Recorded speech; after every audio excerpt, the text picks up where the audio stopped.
Bonjour à tous, c'est très éblouissant. J'espère que vous allez bien. Je suis Gérard Paligo, je suis staff engineer chez Decathlon et Google Developer Experts. J'aurais dû faire ce talk avec un co-speaker qui s'appelle David Ta, qui est aussi staff engineer chez Decathlon. Pardon. Du coup, comme il n'est pas là, je me suis dit, ce matin, voilà, je l'ai dessiné. Et il sera là dans toute la presse du coup pour nous assister. Et parce que j'étais dégoûté de ne pas voir mon avatar, je me suis dessiné aussi vite fait.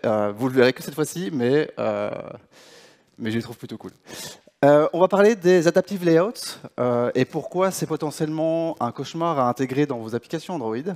Avant de commencer, vu qu'on est dans un DevFest, que c'est une conférence un peu généraliste, j'aime bien demander dans l'audience qui est développeur Android ici, ou qui a en tout cas touché à du développement Android. Ok, quelques-uns. Parmi vous, du coup, ceux qui ont levé la main, qui a déjà touché à Jetpack Compose, le nouveau framework UIKit? Ok, beaucoup moins. Très bien. Du coup, je vais essayer de pas mal verbaliser pour que vous compreniez bien et faire des parallèles avec notamment des technologies web. Qui a déjà fait du web ici? Probablement beaucoup plus, forcément. Très bien. Commençons. Et jusqu'à présent, les développeurs Android et iOS aussi, en fait, ils ont tendance à être compatibles qu'avec ce type de device, qui est du coup le téléphone standard, finalement.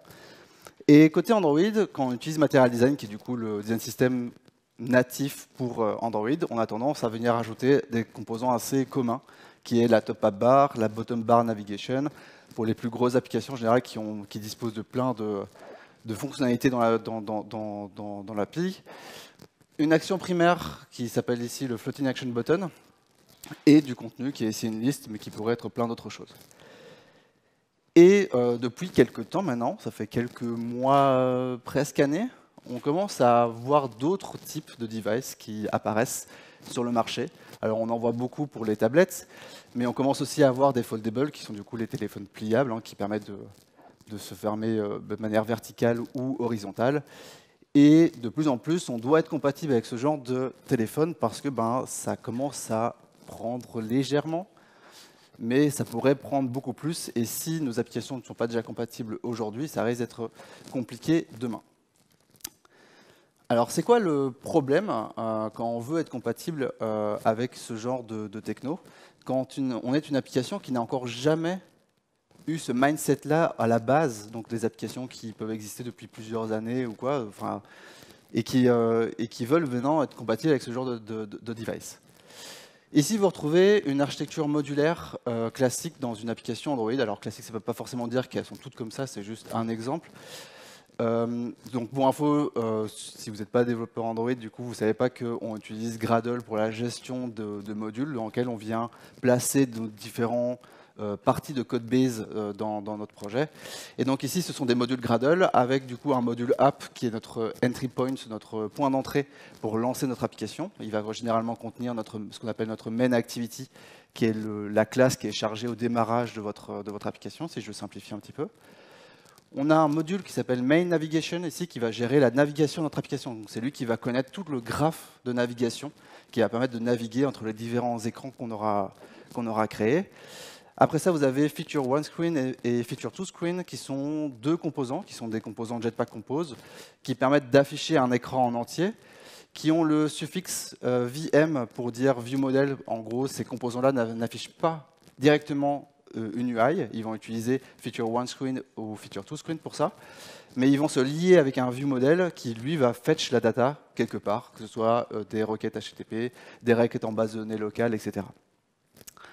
Et enfin, du coup, on a nos deux composants écran qui vont du coup, eux, afficher l'UI qu'on veut voir ici dans l'exemple à droite pour vous, oui, qui lui va utiliser plein de sous-composants qui sont des composants de type organisme ou moléculaire. Si vous connaissez un peu les principes de design system, c'est assez courant comme architecture pour constituer ces écrans. Le problème de ça, c'est que si on veut être compatible avec les tablettes et qu'on crée un composant ici, Feature Tablet Screen par exemple, qui veut afficher côte à côte notre Feature One Screen et Feature Two Screen, une implémentation possible, ce serait de créer notre Feature Tablet Screen qui va venir déclarer dans son contenu les deux composants qu'on veut afficher, et créer du coup une route dédiée pour ça au niveau de notre navigation pour pouvoir aller vers ce nouveau composant. Malheureusement, faire ce genre de choses-là, ça va venir considérablement complexifier notre graphe de navigation, parce que ça veut dire qu'on doit être au courant de quel type de device on est en cours d'utiliser dans notre application, pour savoir quelle route on veut utiliser, parce que du coup, typiquement, si je suis sur une tablette, je vais vouloir utiliser la route qui va m'amener vers Feature Tablet Screen, et si je suis sur mobile, j'ai deux autres routes avec Feature One Screen et Feature Two Screen, dans lesquelles du coup je vais devoir jongler parce que forcément je les affiche pas en même temps. Et encore plus si je suis sur un foldable, où du coup quand je suis fermé, je vais plutôt avoir l'expérience mobile, et quand je suis ouvert, je vais plutôt avoir l'expérience tablette. Et donc du coup dynamiquement, je dois être en mesure de savoir, ok, si je suis ouvert, je vais pouvoir faire je vais devoir utiliser tel graphe de navigation, et sinon je vais devoir utiliser un autre graphe de navigation. Et ça, à l'échelle de toute une application qui peut être ultra grosse, etc. Donc clairement, ce n'est pas une bonne solution. Une autre solution, et qu'on va venir investiguer tout au long de cette présentation, c'est de créer un layout qui va gérer cette complexité pour nous de navigation adaptive. Et nous, on va pouvoir se concentrer uniquement sur nos écrans et juste les donner à notre layout, navigation layout qu'on l'a appelé ici, mais vous verrez qu'il portera un autre nom très rapidement, pour venir dire, OK, toi, gère la partie adaptive, et moi, je me concentre que sur les écrans. Pour faire ça, on va faire un peu un état de l'art de ce qui existe aujourd'hui pour pouvoir transformer notre code base pour être compliant avec les adaptive layouts. Premier point, c'est l'architecture composant, qui a été du coup documentée par Google, et qui dit qu'en gros, on a plusieurs niveaux de composants qui sont recommandés pour pouvoir après constituer vos écrans et le rendre adaptif. On a d'abord les UI components, qui sont globalement des composants qui sont réutilisables dans vos écrans un peu partout, qui peuvent être aussi utilisés pour construire des plus gros composants, mais qui restent toujours à l'étape unitaire et réutilisables un peu partout. Donc ça, ce sont les UI components. Maintenant, si je veux, si j'assemble ces composants, je viens créer des composants à l'échelle de l'écran. Donc ici, tac, je les assemble et j'ai un écran final que je vais pouvoir après jongler dans ma dernière couche des composants à niveau applicatif qui lui va gérer la navigation. Donc il va prendre il va avoir connaissance de tous les écrans et va du coup naviguer d'un écran à un autre. Ça déjà, c'est potentiellement un gros refactoring parce que ça veut dire qu'il faut repasser sur tous vos écrans, pouvoir découper tous vos composants pour correctement les catégoriser, et vous verrez que ça a son importance. Maintenant, concernant les adaptive layouts. Les adaptive layouts, ils sont arrivés cette année, on va en reparler, mais ils utilisent des couches qui sont déjà disponibles, des couches plutôt basses dans le SDK Android, sur lequel ça aurait été impossible de construire quoi que ce soit par rapport pour la compatibilité avec les adaptive layouts. La première chose, c'est le window inset, qui nous permet de calculer ce qu'on appelle la status bar system qui est au-dessus et la navigation bar system qui est en dessous, parce que la recommandation depuis Android 15, qui est maintenant une implémentation par défaut, c'est que l'application qui est utilisée va apparaître en dessous, va commencer en dessous de ces status bars. Et donc si votre application n'est pas compatible avec ce genre de calcul, eh ben, en fait, vous allez voir rogner l'application un peu en haut et en bas. Chose qui n'est pas super souhaitable en termes d'immersion. Ça, c'est utilisé aussi parce que du coup, sur les foldables et sur les tablettes, on va venir aussi directement afficher un certain nombre de choses, notamment la barre de navigation, on va y revenir juste après. Autre chose qui est hyper important, c'est le Window Manager. Le Window Manager, il permet de faire plein de choses, mais notamment aussi de calculer la taille de l'écran couramment utilisé. Donc sur un téléphone, c'est facile, prendre la taille en largeur, en hauteur. Mais sur un foldable, comme ça peut être dynamique, il va pouvoir me tenir informé de c'est quoi la nouvelle taille en fonction de si je flippe mon téléphone. Donc ces deux API sont vraiment des API qui sont hyper low level et que personne n'a envie d'utiliser. Donc pour ça, ils ont commencé à itérer dessus pour venir construire d'autres briques.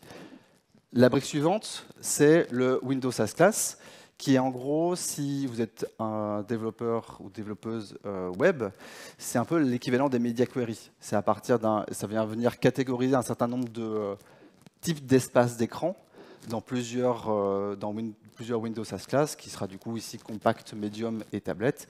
Donc vous pouvez voir qu'un peu naturellement, on va venir ranger les téléphones mobiles dans compact, les foldables ouverts en medium, sinon ils seront plutôt en compact aussi, et les tablettes, voire les desktops en format expanded, parce que, je ne l'ai pas dit, mais on a aussi les desktops maintenant. Puisque le Chrome OS est aussi de plus en plus utilisé, et Chrome OS peut lancer des applications mobiles, et comme n'importe quel système d'exploitation desktop, ils peuvent faire du resize de fenêtres. Donc ça veut dire que, en gros, je peux avoir toutes les dimensions sur un desktop sur Chrome OS. Donc ça, c'était une bonne première étape en termes de l'équivalent des media queries, finalement. Parce que du coup, juste avant ça, on n'avait pas de recommandations un peu opinionated de Google sur les différents types les différents types de devices et à quoi ils pouvaient correspondre en termes de réels devices derrière. Donc maintenant, on ne va plus parler de mobile, tablette ou foldable, on va parler de compact, medium ou expanded. Le premier layout qui est apparu, qui se voulait adaptive, il s'appelait le two-pane layout, qui nous permettait d'afficher deux panes. Alors les panes, c'est quoi? C'est en gros des écrans. Donc dans notre architecture, c'est les screen components qui peuvent s'afficher différemment en fonction de la configuration du device et donc en fonction du Windows SaaS Class. Donc sur ici un foldable ou tablette, on va afficher deux panes pour deux écrans, et sur mobile, on va afficher un pane et puis l'autre globalement. Ce two-pane layout, c'était déjà une bonne première étape parce que je pouvais vraiment construire une expérience adaptive, sauf qu'il était encore vachement low level parce que c'était à moi de venir configurer toute sa configuration, c'est-à-dire les espacements qu'il y avait entre mes deux panes, l'espacement entre les deux panes qui peut être vachement complexe parce que sur certains foldables, il y a des bordures physiques qui du coup ne sont plus l'écran, qu'il faut gérer aussi dans les adaptive layouts. Et ça, c'était à nous de le gérer. Le two-pane layout me disait juste, vas-y, moi je te donne tous les outils pour le gérer, mais démerde-toi après pour le reste. Et c'est pour ça qu'est apparu des nouveaux scaffolds, qui sont du coup maintenant la dernière étape dans ce que nous fournit Google, avec le list detail et le supporting pane scaffold, qui lui gère justement tous les cas possibles qu'on peut retrouver avec les différents types de devices qu'on a sur le marché. Avec du coup deux expériences, le list detail qui affiche une liste à gauche et les détails à droite, et le supporting pane qui affiche un écran principal à gauche et un support à droite. On va en voir des exemples après. Et un dernier scaffold qui est le Navigation Suite Scaffold qui lui permet d'afficher une barre de navigation qui va dépendre justement aussi du Windows SaaS Class. Donc si on est en compact, il va plutôt utiliser la bottom bar navigation qui est celle de gauche. Et si on est dans les autres formats, donc plutôt foldable ou tablette, il va utiliser ce qu'on appelle la navigation rail, qui est une barre de navigation qui s'affiche sur la gauche, et comme vous voyez, qui s'affiche par-dessous et par-dessus la status bar. Par-dessous, pardon, la status bar et la navigation bar system. Ok, donc tout ça c'est la théorie. On va voir un peu comment est-ce qu'on fait pour implémenter tout ça. Alors je vais essayer d'être accessible parce que du coup je me rends bien compte qu'il y a beaucoup d'entre vous qui n'ont jamais vu d'Android ni de Jetpack Compose, donc j'essaierai de vous expliquer un peu toutes les étapes. L'application qu'on va utiliser, c'est celle-ci. Alors, dans mes autres activités, je suis aussi dans les orgas du Dev Lille, qui est une conférence sur Lille, qui est une application de conférence qu'on utilise en production depuis plusieurs années maintenant. Donc, qui a été pensé bien avant que les adaptive layouts existent, etc. Et donc, l'idée, le challenge, c'était de reprendre cette application et de la rendre compatible adaptive layout. Donc, globalement, c'est de passer de ça à ça, tout en gardant cette expérience-ci, globalement. Et après l'application, elle a toutes les fonctionnalités usuelles d'une conférence. Ok, commençons par le commencement. On va retravailler toute notre architecture de composants pour les catégoriser correctement. Pour ça, on revient sur notre architecture modulaire. On a notre app et domain qui gère toujours la entry point et la navigation. Et puis après, on a plein de feature modules, qui sont du coup toutes les grandes features qu'il y a dans l'application. Donc le schedule pour l'agenda, les speakers pour la liste des speakers, les détails de speakers, etc., etc., qui eux disposent de plusieurs sous-modules, qui s'appellent ici Feature, UI et DI. Alors DI, on ne l'abordera pas parce que c'est l'injection de dépendance, c'est pas intéressant pour ce talk. Mais Feature et UI sont déjà beaucoup plus intéressants, parce que Feature, on va avoir tous les composants qui sont avec le suffixe VM, qui sont du coup ceux qui vont charger toute la donnée derrière, dans les couches domaine et data. Et UI qui va venir contenir tous les composants de niveau écran et UI component. Et après, on a un certain nombre de core modules. Pareil, Shared, SharedDI et Models sont les couches domaine et data qui ne nous intéressent pas pour ce talk. Le style, par contre, nous intéresse déjà beaucoup plus parce que c'est lui qui va contenir un peu le design system interne de notre application, avec le thème et plein de composants qui sont très atomiques / moléculaires dans le design system, donc les plus petits composants possibles, mais qui sont réutilisables dans l'entièreté de mon application. Donc on va y retrouver potentiellement des boutons, des icônes buttons, etc., etc. OK. Prenons maintenant un exemple. On a ici deux écrans qui proviennent du feature domain module, schedule, pardon, et deux autres qui proviennent du feature domain speakers. Et ce qu'on peut voir, c'est que d'abord j'ai ici un talk item, donc un composant qui s'appelle talk item qui est réutilisé dans un domaine et puis dans un autre, et inversement, j'ai un speaker item qui est réutilisé dans l'un et dans l'autre feature. Qu'est-ce que ça implique, ça? Si je reviens sur mon archi modulaire, ça implique que mon module Gradle UI de speaker doit prendre en dépendance le module UI de schedule et inversement. Du coup, ça fait dépendance cyclique, et du coup, Gradle, il n'aime pas des masses. Et donc, globalement, une solution assez simple, c'est de venir correctement catégoriser tous nos composants de type écran pour éviter justement cette dépendance cyclique. Et donc globalement, on aura maintenant Panes dans lequel on va avoir tous nos composants de niveau écran qui vont du coup avoir en dépendance les deux UI s'ils veulent, parce que du coup ça ne posera plus de problème en termes de gestion de dépendance. Un autre problème de ça, c'est que typiquement, quand j'ai conçu pour la première fois le talk item, je l'avais fait pour l'écran du schedule. Et plus tard, j'ai eu l'idée de la mettre dans la page des speakers, parce que je trouvais ça intéressant d'afficher la liste des talks qu'un speaker donnait dans la conférence.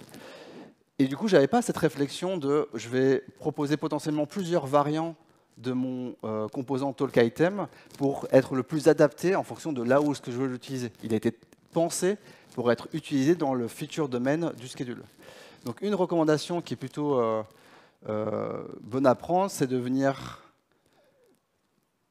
spécifier en termes de design vos différents composants, potentiellement dans un Figma, potentiellement dans votre tête si c'est un side project, c'est pas très important, mais qui en gros vient dire ok, ce composant-là, voilà ce que je voudrais comme qu'il donne comme données, et je vais proposer plein de variantes, que ce soit en termes de différents niveaux de données ou en termes de taille, on va y revenir aussi après.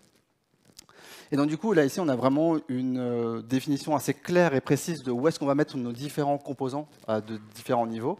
On va avoir les UI components au niveau du style et au niveau du module UI dans les différents feature domaines, nos écrans dans les panes de tous nos feature domaines, et nos apps au niveau navigation et au niveau feature, parce que vous allez voir que du coup, les composants adaptifs qu'on va utiliser, eux aussi gèrent de la navigation.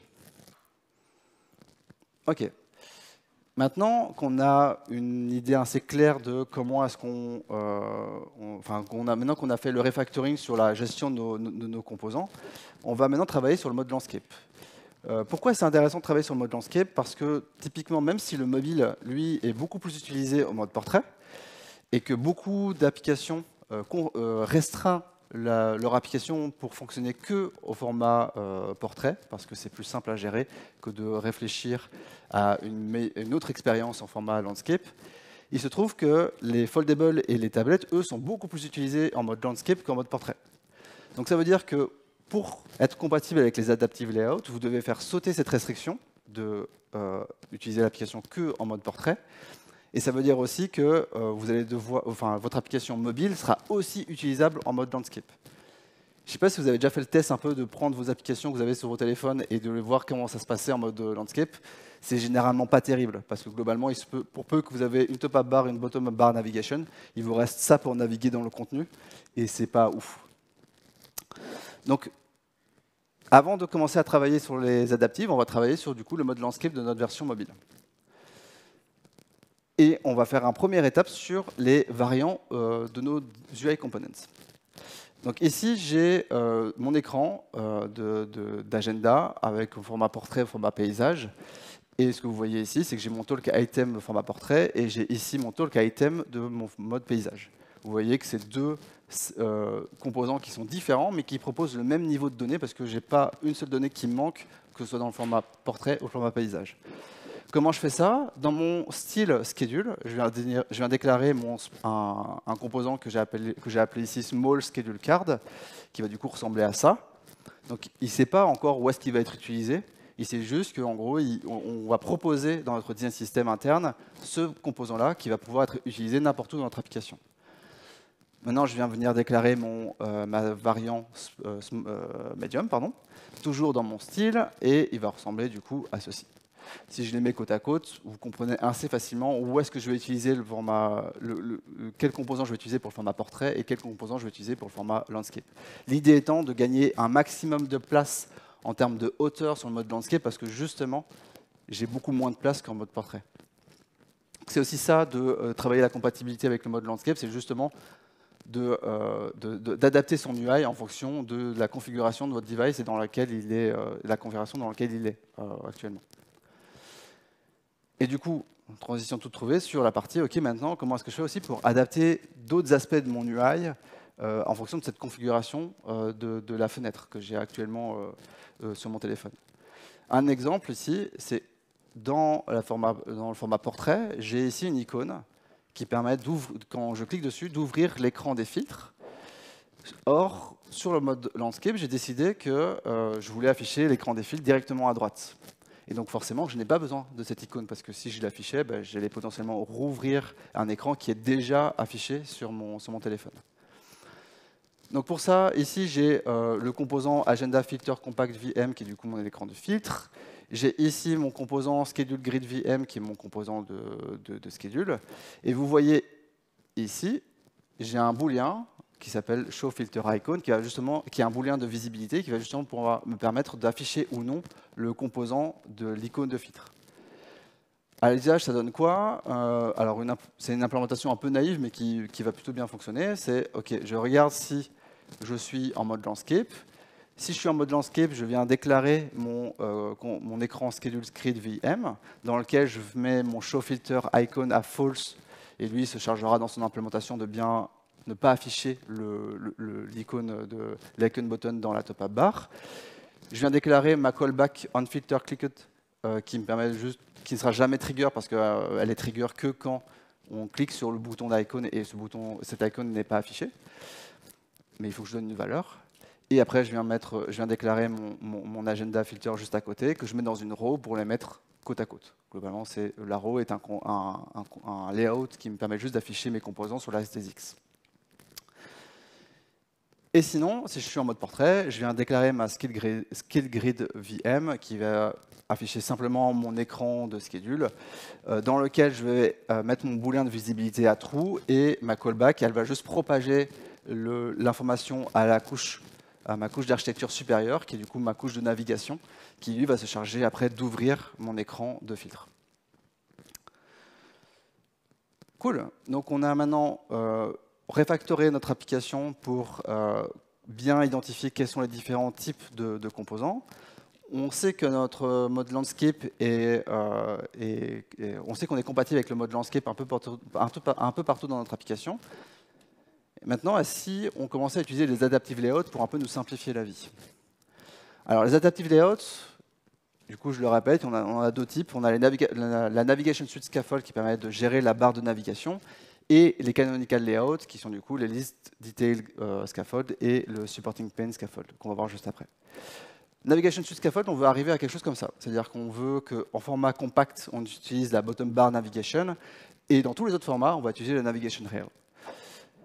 Pour ça, du coup, on a notre composant Navigation Suite Scaffold. Là-dedans, on a quoi? On a ici un premier paramètre qui nous permet de déclarer tous les items qui vont être présents dans notre barre de navigation.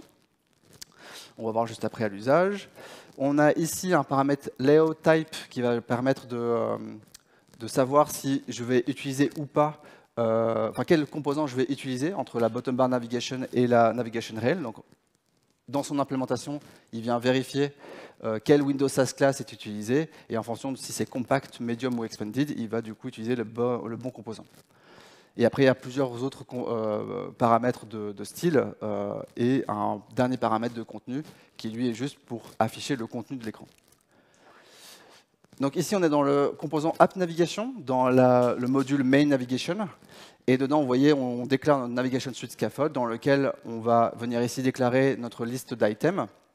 Donc on itère juste sur une collection dans laquelle on va venir utiliser le DSL qui est fourni par le composant pour venir faire le call item, dans lequel on vient dire est-ce que mon icône est sélectionné ou pas, avoir la callback du clic aussi pour dire ok, c'est sur cette icône que j'ai cliqué, maintenant navigue vers au bon endroit dans l'application.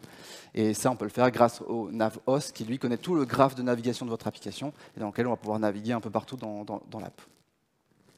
J'accélère un peu parce que je vois qu'il reste 15 minutes. Canonical Layout, donc nos supporting pane scaffold et list detail pane scaffold. Globalement, on veut arriver à ceci. Donc ici, on a le supporting pane scaffold. Vous voyez, l'agenda, c'est notre main pane et les filtres, c'est notre supporting pane. Et ici, la même chose pour le list detail, avec à gauche notre liste, à droite notre détail de speaker. Premièrement, supporting pane scaffold. On a ici 3 paramètres qui sont en gros là où on déclare les panes. Donc c'est ce qu'on appelle des API slots dans Jetpack Compose. C'est en gros un espace libre dans lequel lui il va correctement positionner les composants que vous allez déclarer dedans par rapport à son implémentation. Donc c'est le main pane, il va lui-même l'afficher à gauche, le supporting pane il va l'afficher à droite, et l'extra pane est un pane en fait temporaire qui est notamment utilisé pour les boîtes de dialogue ou ce genre de choses. Et après, on a directive et value, qui sont 2 paramètres qui permettent, eux, de configurer justement l'espacement qu'on va avoir entre les panes, etc. Chose qui, contrairement au two-pane layout qu'on a vu précédemment, peut être initialisée via un navigateur qu'on va voir juste maintenant. Donc ici, on est dans le schedule grid adaptive. Vous voyez, on est dans le schedule feature. Donc on est toujours dans un module de navigation. Donc on est au niveau app components. Et dedans, on va venir du coup déclarer notre navigator, qui est une variable qui fonctionne de pair avec le supporting pane scaffold, qu'on va utiliser dans la directive et dans la value pour dire ok, va récupérer les valeurs par défaut. Et c'est le remember supporting pane scaffold navigator qui lui va venir détecter quel Windows SaaS class on est, quel type de device on utilise, est-ce qu'il y a des bordures physiques, etc. Machin. Donc il va tout calculer pour vous et vous allez pouvoir donner ces informations du coup au supporting pane scaffold pour qu'il s'adapte en fonction de tous ces paramètres, que vous pouvez du coup surcharger si vous voulez avoir des comportements un peu plus homemade. Et après, on va venir déclarer notre main pane et notre supporting pane et c'est tout. Donc plutôt simple à utiliser. Le list detail pane scaffold, il a une interface très très similaire. On a ici 3 API slots, mais qui sont orientés list detail avec list pane et detail pane. Et on a toujours notre directive et notre value pour du coup la partie espace entre les différents panes et positionnement des panes. Par contre, l'utilisation est un poil différente. Ici, on a notre speaker adaptive, toujours dans un module de navigation, avec ici un navigator qui a à la fin un type générique. Ah, vous voyez pas les... OK. Qui a à la fin un type générique, qui est en gros le type qui va être utilisé quand on clique sur un item de la liste à gauche. Donc en gros, on veut que quand on clique sur un speaker item, on vienne récupérer l'ID du speaker qu'on va pouvoir donner à notre pane de detail pour afficher les informations du speaker qu'on a sélectionné. Et donc du coup, c'est un type string parce que l'ID, c'est un string, globalement. On a ici l'utilisation d'un backhandler qui est un composant de Jetpack Compose qui permet de gérer le back system. Et donc en gros, ce qu'on vient de dire, c'est qu'on va utiliser notre navigateur pour dire est-ce que je peux naviguer en arrière? Si oui, je navigue en arrière. Pourquoi c'est important? Parce que quand on est sur un format compact, on va du coup afficher les 2 panes l'un à la suite de l'autre. Et donc, quand on est sur le detail, il faut que ce soit le list detail pane scaffold qui gère le back pour revenir sur la liste et pas laisser ce back au back system qui est directement dans Android. Donc, on vient intercepter cet événement et si on a quelque chose à faire, eh ben, on le fait globalement. Après, dans le list pane scaffold, on vient alors je ne l'ai pas dit, mais on vient aussi initialiser directive et value avec le navigator. Et après, on va venir déclarer notre ici list pane avec d'abord un animated pane pour du coup avoir une animation pour quand on ouvre le composant. On aurait pu d'ailleurs l'utiliser pour le supporting pane aussi. Et dans son animated pane, on vient déclarer notre schedule grid VM dans lequel on va avoir une callback quand on clique sur un item et dans lequel on va utiliser notre navigateur pour dire OK, va naviguer au pane detail pour du coup l'afficher parce que de base il ne s'affiche pas, il affiche juste la liste. Et voici le contenu, donc voici son ID, le content égale it, c'est l'ID que j'ai propagé via ma callback, globalement. Après, je fais du coup l'implémentation dans la partie detail. Je viens d'abord vérifier, est-ce que j'ai quelque chose qui a été set dans mon content? Si oui, je viens déclarer un animated pane aussi, avec un speaker detail. Et dans le speaker detail, j'ai aussi un booléen de visibilité pour un navigation icon. Alors, navigation icon, c'est quoi? C'est le bouton de navigation qui peut avoir en haut à gauche de vos écrans, qui affiche généralement un bouton back quand vous arrivez sur un écran secondaire. Et qu'on veut continuer à afficher si on est sur un format compact, pour du coup pas utiliser que le back system, si on veut avoir un visuel directement dans notre écran. Donc là, implémentation assez similaire. Je regarde d'abord si mon booléen est à true. Si mon booléen est à true, j'utilise un composant qui s'appelle back, qui va afficher l'icône button. Et dans sa callback, je vais regarder est-ce que je peux naviguer base. Si je peux naviguer back, je navigue back globalement. Donc c'est une implémentation très similaire du back handler du système. OK. C'est quoi les... Donc, en fait, finalement, quand je vous présente un peu tout ça, vous pouvez vous dire, bah, en fait, c'est assez simple à utiliser, en vrai. Si je refactor correctement mon application avec les différents composants, si je suis compatible landscape et qu'après j'utilise les adaptive layout, bah, j'ai pas trop de problèmes, finalement.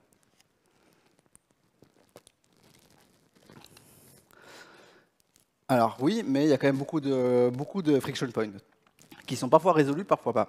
Alors, on va pas tous les aborder. On pourrait parler aussi des projets qui sont vraiment très legacy, qui n'utilisent pas Jetpack Compose dans l'entièreté de leur application, et où du coup, c'est presque impossible de faire ce que je vous ai présenté aujourd'hui. Mais imaginons qu'on est dans un cas un peu plus simple, avec une application qui est entièrement migrée en Jetpack Compose. Qu'est-ce qui reste comme friction point?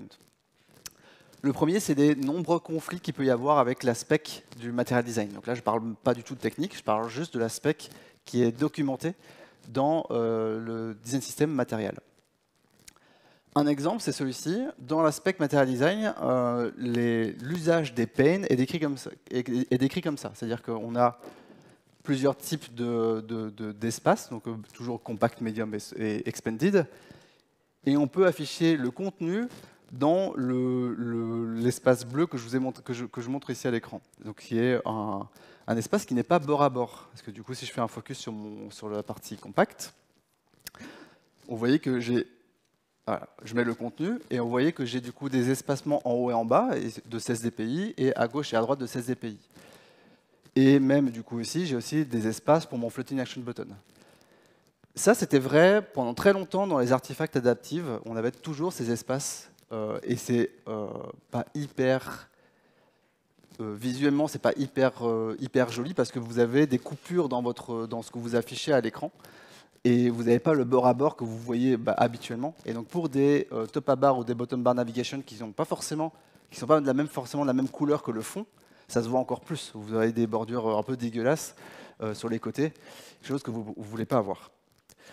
Heureusement, les ingés de chez Google et les designers de chez Google, à un moment donné, ils se sont parlé, ils se sont retrouvés sur la même table et ils se sont dit tiens, est-ce qu'on ne pourrait pas un peu améliorer ça et se dire que quand on est sur mobile, on affiche d'office pas ces espacements, sauf si l'utilisateur le veut. Et donc c'est des paramètres directives et value que je vous ai présentés juste avant qui permettent justement de surcharger le comportement par défaut. Et du coup, c'est ce qu'ils ont fait dans un des commits de leur librairie d'adaptive. Donc ça, c'est cool, c'est un exemple de cas qui a été résolu depuis qu'on donne ce talk, finalement. Un autre cas qui, lui, n'a pas été résolu, c'est le floating action button. Le floating action button, du coup, c'est l'action primaire qu'on peut afficher en bas à droite via le bouton arrondi.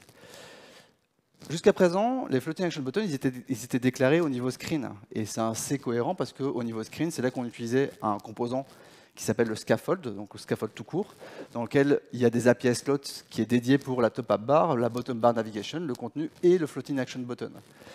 Et ce floating action button, il est souvent très fortement lié à la bottom-bar navigation parce que généralement, peut-être que vous en avez déjà vu des applications qui utilisent cette fonctionnalité-là, mais vous pouvez le docker à votre floating action button, le mettre au centre, le mettre à droite, etc.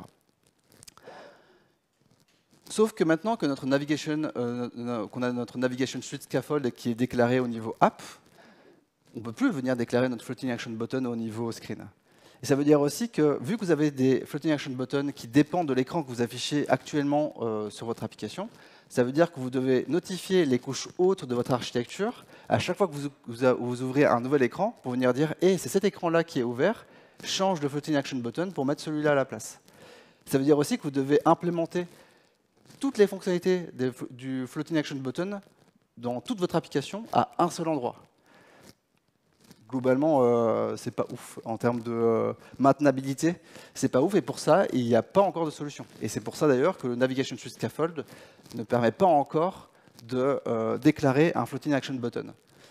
Du coup, actuellement, le Navigation Suite Scaffold n'est pas compatible avec la spec de Material Design qui, lui, dit bien ce genre de choses. Hop. Un autre exemple avec le Floating Action Button, c'est ce cas-ci. On a donc ici dans l'espace networking de notre application, on a un écran de profil dans lequel on a un QR code qui est lié aux informations qu'on a fournies dans un formulaire d'édition d'informations, qui est du coup dans lequel on accède via le Edit My Information button. Et on a un autre écran qui est la liste des contacts qu'on a scannés pendant l'événement, et qui lui propose un autre bouton qui est le bouton de scan.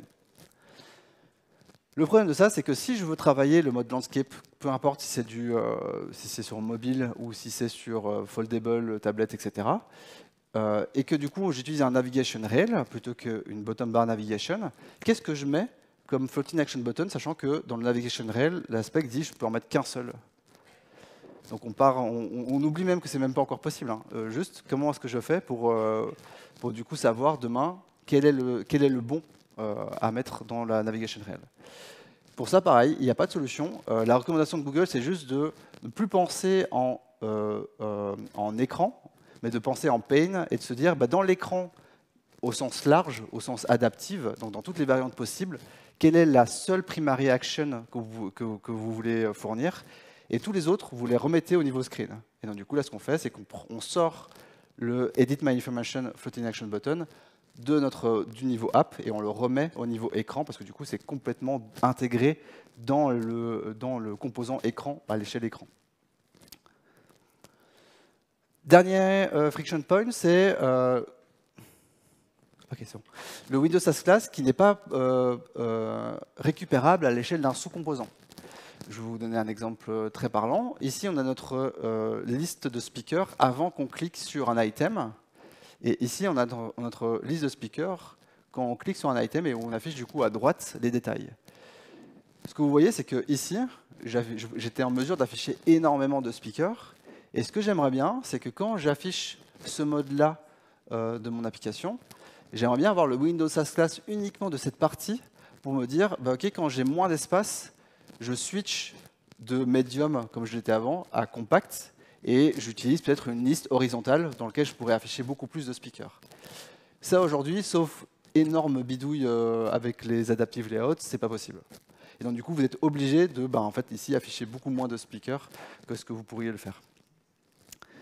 D'autres friction points, il y en a plein. On va pas tous les aborder. Mais du coup, c'est quoi la conclusion de tout ça ? Avant de donner la conclusion, juste pour information, les adaptive layouts, c'est super récent dans l'écosystème Android. Côté web, vous connaissez le responsive depuis super longtemps. Ça fait genre des années et des années que ça existe chez vous. Chez nous, c'est depuis cette année, depuis le 21 février. On a la première release publique des artefacts adaptifs dans lequel on peut commencer à penser avec ce mindset-là. Nous, on a commencé à faire cette présentation le 22 février. Alors, ça ne veut pas dire qu'on a fait la présentation en une seule journée. Hein. C'est juste qu'on s'est basé sur les versions pas publiques avant de faire la presse. Et entre-temps, entre du coup le 21 février et aujourd'hui, il y a eu beaucoup de releases qui ont été faites de cet artefact, notamment en septembre, la première version stable de l'artefact des adaptives qui est très différente de ce qui existait en version alpha. C'est-à-dire que notre talk, nous, on l'a mis à jour un nombre incalculable de fois. Si je vous montrais la première version de cette presse et aujourd'hui, ce n'est juste pas la même presse. Mais ça veut dire aussi qu'en gros, le sujet des adaptive layouts dans l'écosystème Android, il est encore très mouvant. Et probablement qu'il va encore beaucoup bouger, parce que toutes les friction points que je vous ai montrées, il y en a encore beaucoup d'autres. Google est au courant d'une bonne partie d'entre elles, et du coup, ils itèrent dessus pour justement arriver à une expérience qui soit la plus optimale possible. Et probablement qu'ils vont devoir faire encore énormément de breaking change, quand bien même on est en première version stable, pour justement satisfaire tous les besoins et unifier du coup l'aspect design et l'aspect technique. Autre chose par rapport à ce que je voudrais vous communiquer pour la conclusion, c'est cette page-ci. Cette page-ci qui est disponible sur la documentation officielle de Android, qui vous donne des inspirations sur qu'est-ce que ça pourrait être l'expérience sur différents types de devices. Ne partagez pas cette page à votre designer, parce que ça veut dire qu'après, il va se dire « Ah, ça pourrait être trop cool d'avoir ça dans notre application ». Sauf que ce que vous voyez là, si vous devez le faire avec juste aujourd'hui ce qui est fourni, donc le list detail pane scaffold et le supporting pane scaffold, c'est juste pas possible globalement. Donc il va falloir que vous fassiez vous-même les layouts adaptifs qui sont, par exemple, si je prends l'exemple de l'astronaute qui est ici, c'est ni un supporting ni un list. Donc il va falloir créer mon propre layout adaptif, et c'est possible, hein, on peut le faire, il n'y a rien qui est impossible dans Jetpack Compose. C'est juste que en fait, vous devez vous-même développer tous les corner cases que aujourd'hui fait pour nous le supporting pane scaffold et le listed pane scaffold. Donc c'est pas quelque chose qu'on a franchement envie de faire. Donc globalement, la conclusion que j'aimerais bien vous donner aujourd'hui, c'est il y a déjà beaucoup d'évolutions et c'est super cool de commencer à avoir nos applications compatibles avec ces différents types de nouveaux types de devices. Moi, la première fois que j'ai vu mon application qui s'adaptait correctement sur un foldable ou sur un tablette, j'étais hyper content de pouvoir voir cette expérience. Comme Jetpack Compose est aussi multiplateforme, j'ai pu le lancer sur une application web, donc sur une page web, et resizer ma fenêtre et voir qu'il s'adaptait complètement aux différentes tailles de ma fenêtre. Je trouvais ça trop bien, mais c'est encore hyper limité. Donc je pense que c'est une bonne chose pour un peu préparer le terrain, mais probablement qu'il y a encore énormément de nouvelles choses qui vont arriver sur ce sujet. Merci beaucoup de m'avoir écouté. Quelques références si vous êtes intéressés. Les 3 premiers liens sont ceux de l'aspect design de matériel qui vous explique un peu tous les contraintes et les possibilités avec les adaptive layouts. Le Large Screen Gallery qui est à garder pour vous du coup. Il y a un projet sur GitHub qui s'appelle Now in Android, qui est un projet qui est développé par Google pour justement être un peu un showcase et qui montre un peu, ils ont implémenté dedans les artefacts des adaptive layouts et qui vous montrent un petit peu à quoi ça pourrait ressembler. Sauf que cette application est ultra simple, il y a juste 2 écrans dans cette application, donc c'est pas hyper représentatif de la réalité. Donc si vous voulez voir les exemples de code source que je vous ai montré aujourd'hui, il y a le dernier lien qui est du coup Confili, qui est l'application que je vous ai présentée aujourd'hui. Merci beaucoup, et si vous avez des questions, ce ne sera pas tout de suite, ce ne sera pas là maintenant, mais je reste dispo on stage un petit peu. Merci beaucoup.